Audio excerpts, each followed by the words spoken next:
No kid's Jewish education should end at 13. Adjurba offers Ontario high school credits infused with Jewish learning online for teens across the province. Ministry approved, intellectually demanding, Jewishly transformative. Adjurba.ca. Your teen belongs here. The Jews and the Muslims got their own czars. I always objected to this in the first place, just because if I was like a Sikh or a Hindu or anybody else who occasionally experiences discrimination, it's kind of like, well, how come we don't get our own guy? I'm Phoebe Maltz-Bovey, and you're listening to The Jewish Angle, a podcast from the Canadian Jewish News.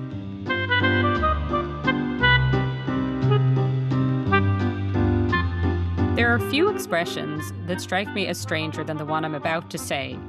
Antisemitism czar. It always makes me think of that line from Fiddler on the Roof. May God bless and keep the czar, far away from us.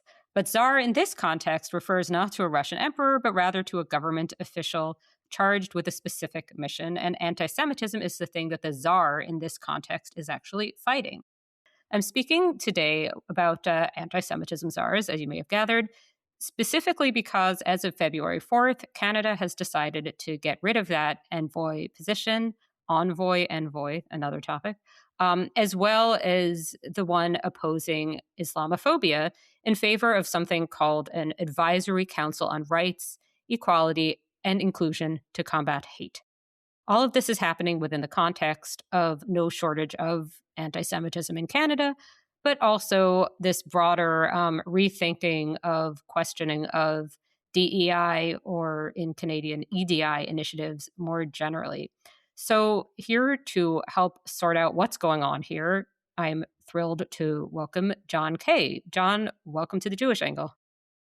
Thank you for having me. Can I just start by saying something nice about the real Russian czars?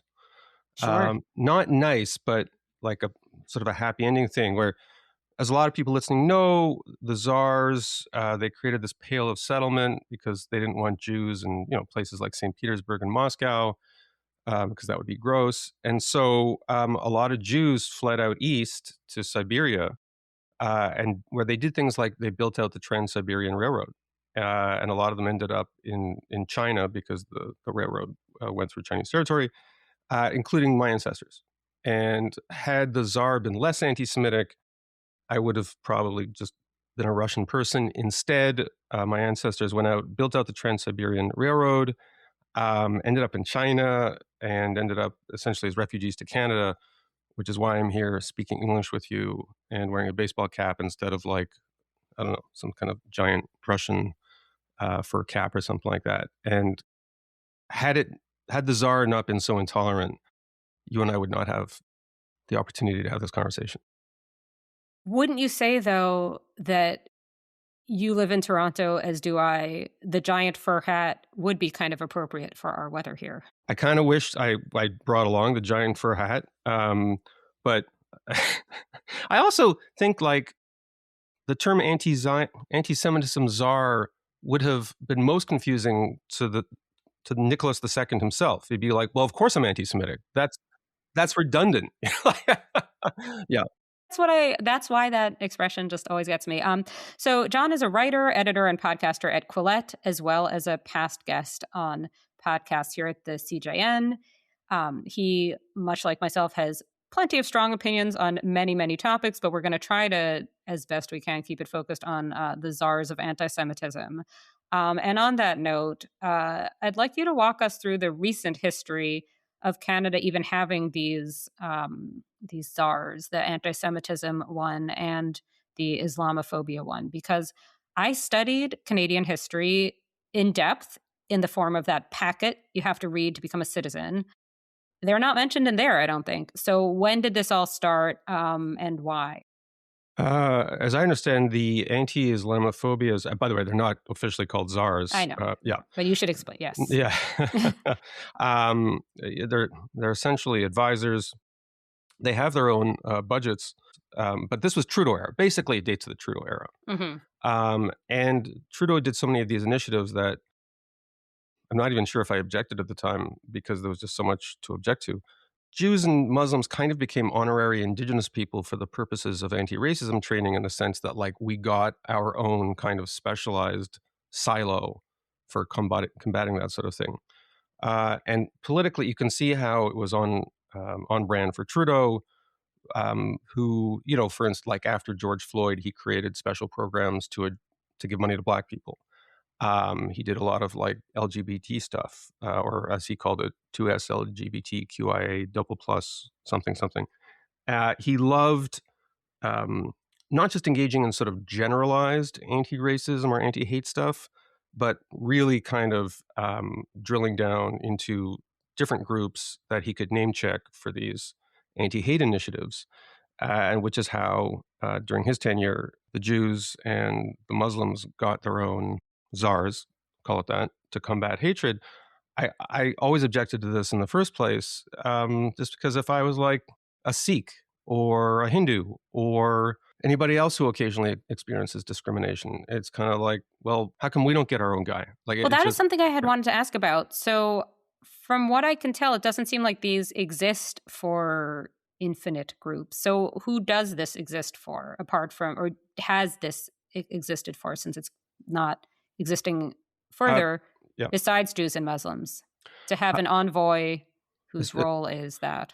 There may be more. As far as I know, those are the ones. Although, I mean, you often see Canadian diplomats, when they go off to represent Canada at places like the G20 and stuff.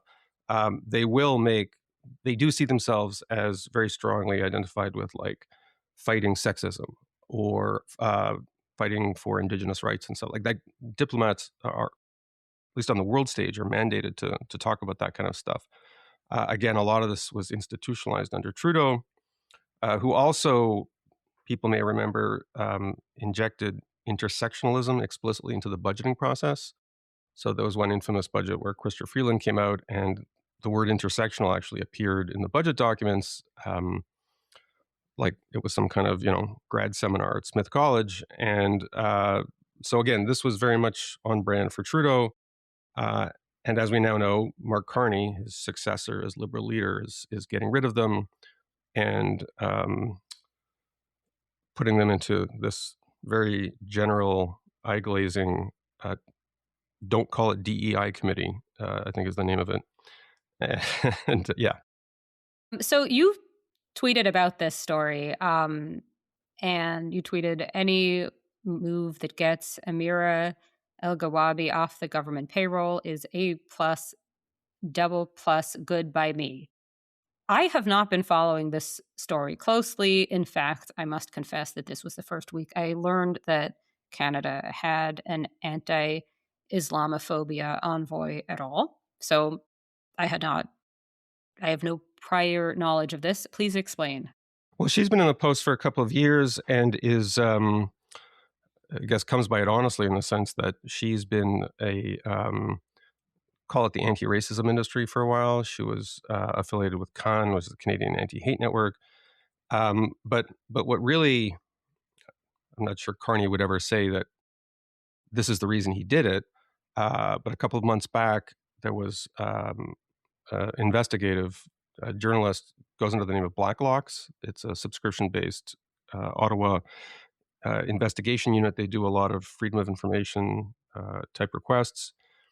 And it was through one of these requests, it was determined that her office had taken $80,000 of money and used it essentially to further pro-Palestinian propaganda.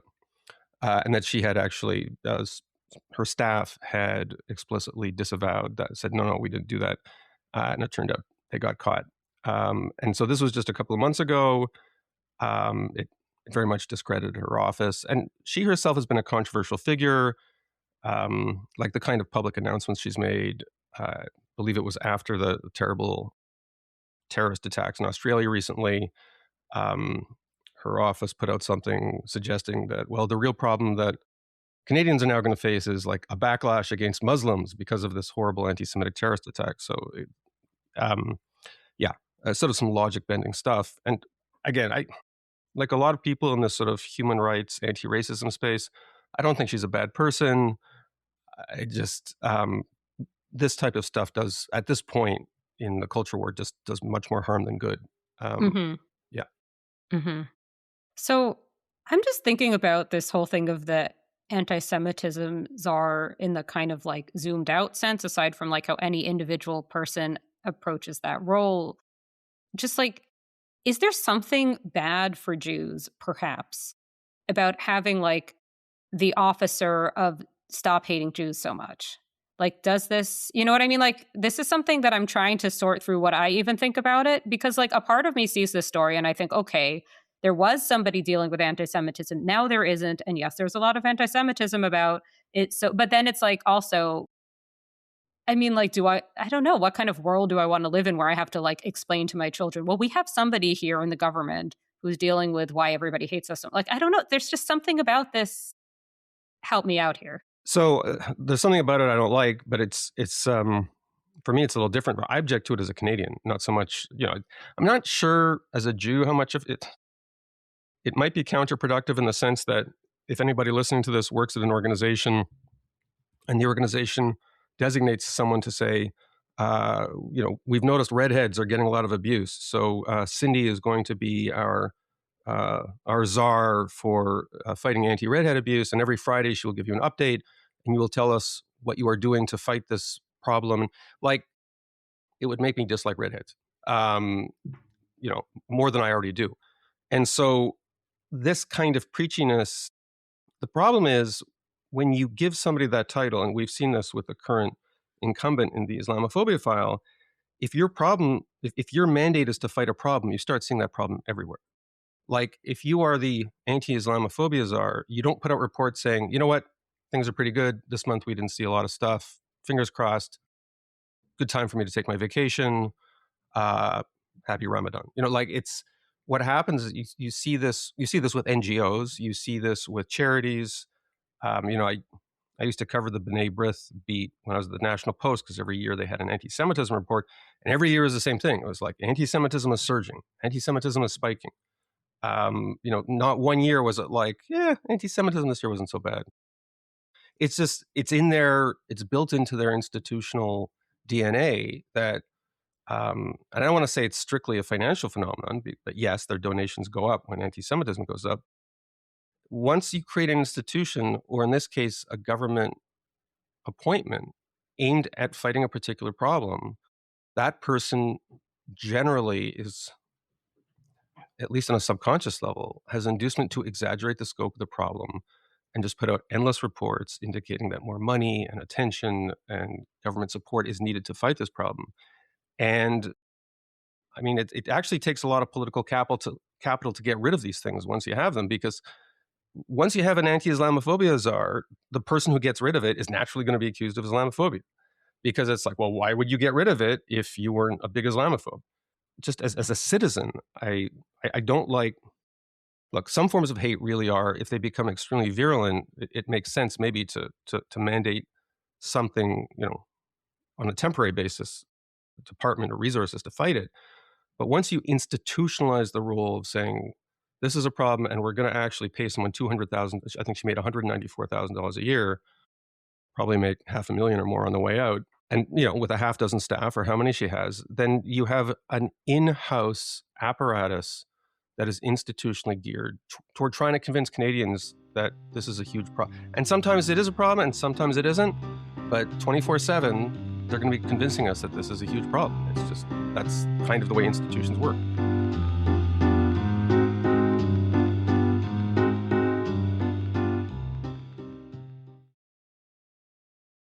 Yeah, no, I think that makes sense. And I'm just thinking about this, the whole as a Canadian thing, because as a more recent Canadian, but, American by You're origin. still so a Canadian. I'm just as Canadian as anybody else. Mostly. Yeah. I'm also like weird, not quite first generation because my grandmother was Canadian. But anyway, whatever. Also the accent needs work, but I think, yeah. The accent's all over the place. It is a big work. mishmash of stuff, definitely. So let me talk about the process here. I'll talk about the process. So basically, as a Canadian, I do see a certain advantage to the way this new council or whatever is being described as sort of like let's all get along style, because it does seem like there is something like that is the goal, right? For Canada is like for there to be tranquility here, I think, without having hostilities sort of carried over from other places. Yeah. And you don't eh, think so?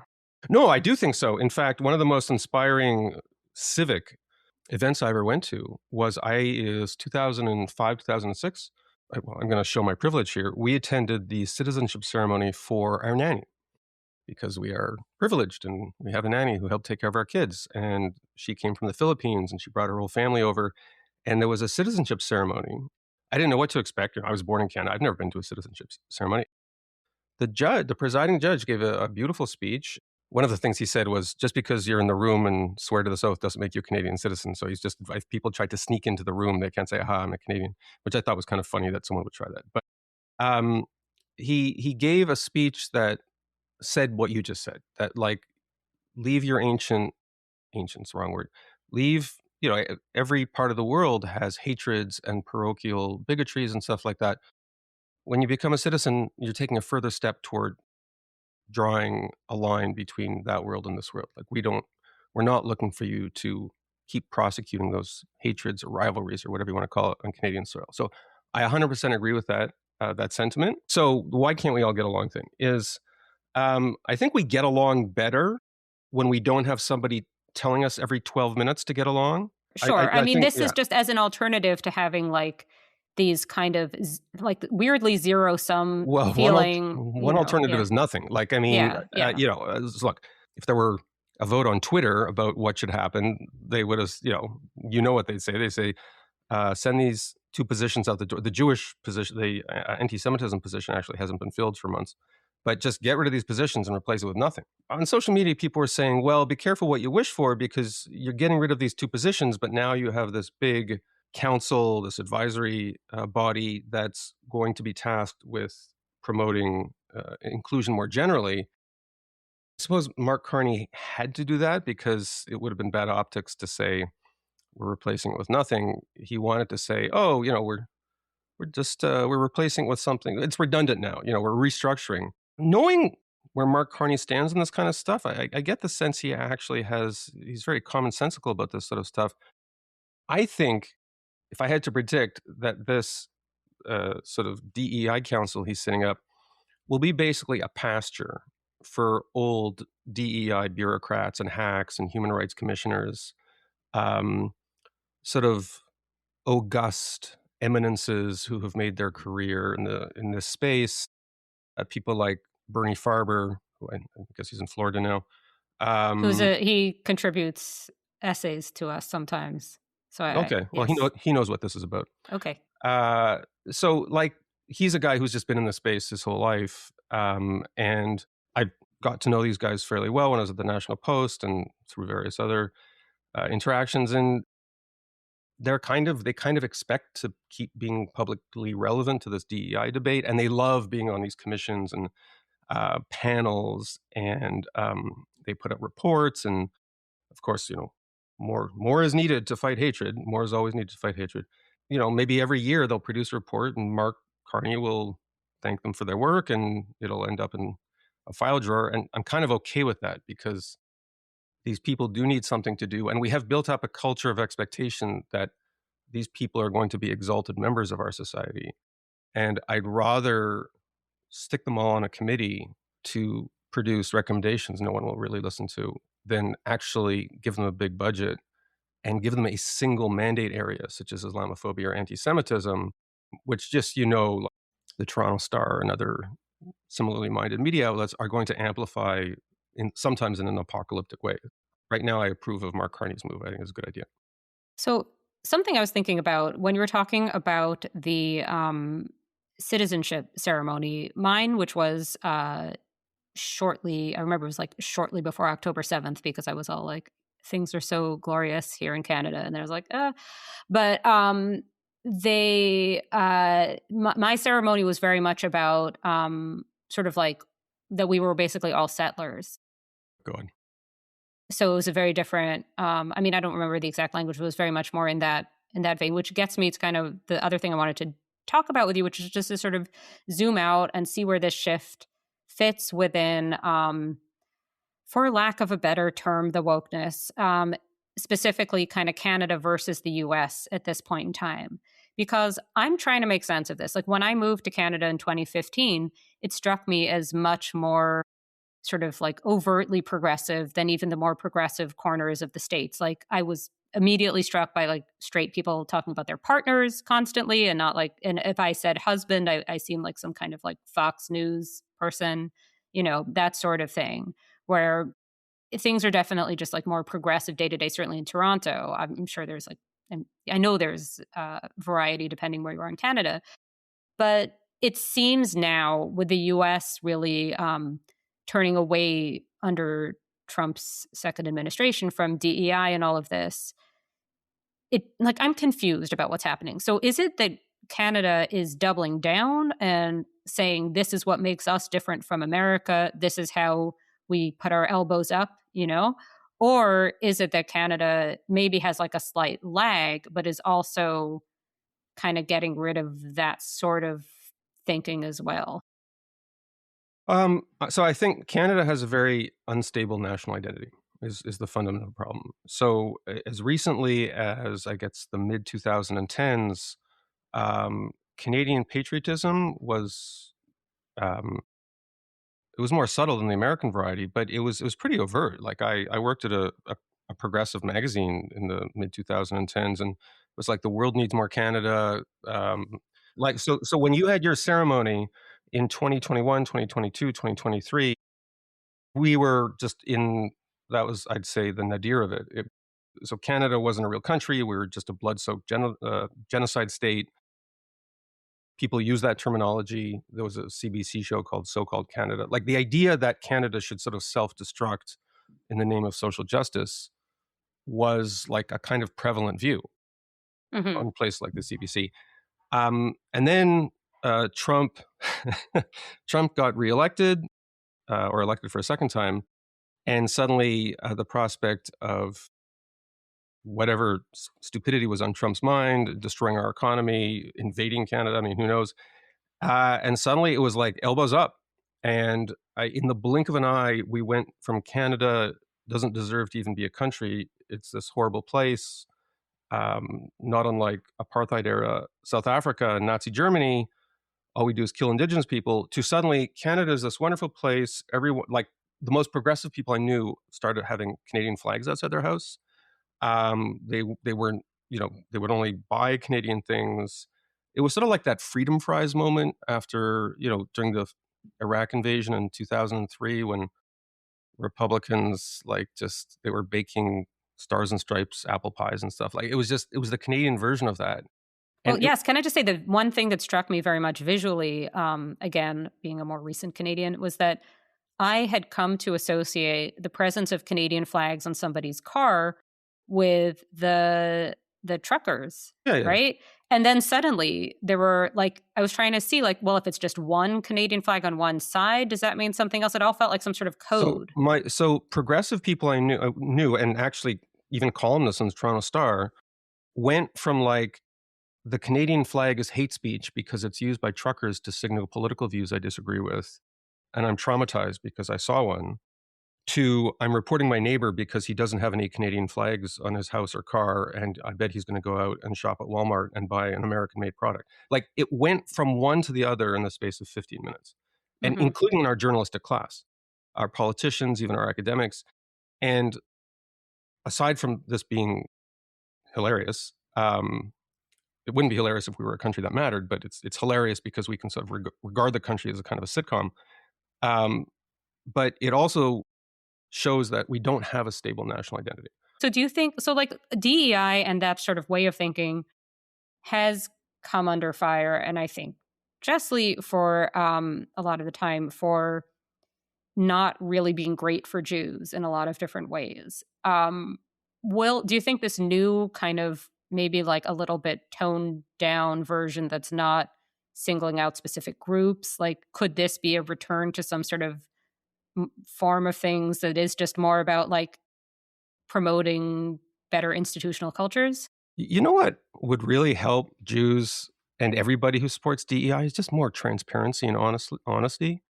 Like the kind of euphemisms you use, no one wants to say DEI. So like you'll go to like a university and it'll be like, this is the Center for Black Excellence, or this is, the Center for Hispanic excellence, or this excellence, South Asian, like, and then if you look at what their actual mandate is, their mandate is to create quotas and to impose affirmative action and to monitor speech. Like it's the same, and it's like, oh, you just slapped a different label on it. And even referring to, how do you describe people? Is this people of color, people who are racialized? Basically, I think we should come to terms with the fact that Jews, to the extent you're practicing DEI and you're creating quotas and stuff like that, Jews should not be part of the quota system. East Asians should not be part of the quota system. Gay men should not be part of the quota system in most contexts. Like the whole verbal architecture surrounding DEI dates from a period when everybody who didn't look like me, or at least a younger, more telegenic version of me, counted in DEI. But we don't live in that world anymore. Like if you go to a university campus, most university campuses have at least a fair representation. What do you think, if not having envoys and czars and DEI, but there are anti-Semitic incidents. This is not, you've talked with Jesse Brown, you are. I mean, Jesse did that podcast. What do you think? I mean, I have my own thoughts about what makes sense and what doesn't make sense, but what are your thoughts? What do you think? Apart from this transparency you talk of, for like, take somebody who's Jewish and concerned. Most problems are local. Mm-hmm. And anti-Semitism is local. And part of the problem with social media is it universalizes particular problems. So there'll be some horrible terrorist incident on the other side of the world, and some kid who lives in an area of the world where it's not as much a problem. It just feels scared because there's a sense of geographical, like we're all adjacent to everybody else. And it's absolutely true that a couple of years ago, if you were on a university campus full of a bunch of extremely hostile anti-Israel protesters who were screaming from the river to the sea, if you were a Jewish person, that could be like an extremely traumatizing thing. And you actually did see incidents in the United States where people who are recognizably Jewish were roughed up or were yelled at, and the whole thing had a really scary air to it. What then happened is those things get broadcast, and everyone in North America is like, could this happen to me? Could this happen on my next trip to the mall? I still believe this, that Canada at its core is one of the least anti-Semitic places on the face of the planet. And it's absolutely true that since October 7th, 2023, the terrorist attacks, you have seen the elements who hate Israel and who hate Jews, and there's some crossover, but not a complete crossover. They became empowered and they became more of a public presence, and it was scary. I don't think that's a permanent phenomenon. Having a national strategy isn't going to help local police or local officials deal with that group of people. What you want is, this is why a lot of Jews got really frustrated with local constabularies, including in Toronto. A lot of press releases, but not a lot of action protecting people. And I'd much rather see local police forces take the lead and find creative solutions to this sort of thing. And I'm not using creative solutions like some kind of creepy euphemism or something. I'm just saying literally, like, try and protect people's freedom of speech, but make it so you can go to the Eaton Center or attend class at the University of Toronto without 1,000 nutbags screaming in your face about Gaza. Like, it's not something that should be part of civic life. I think to the extent the federal government gets involved in that, I don't really want to see the federal government involved in that.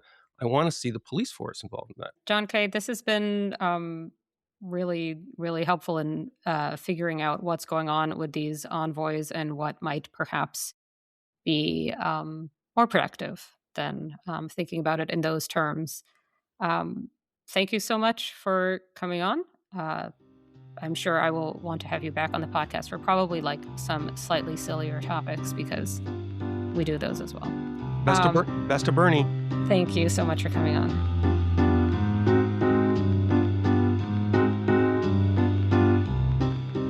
Thank you for listening to The Jewish Angle, a podcast from the Canadian Jewish News. This has been Phoebe Maltz-Bovey, opinion editor of the CJN and a contributing editor of Scribe Quarterly, the CJN's print magazine. The show is produced and edited by Michael Freeman. Our music is by Frank Freeman. If you've enjoyed this episode, please subscribe to The Jewish Angle wherever you get your podcasts. Thanks for listening.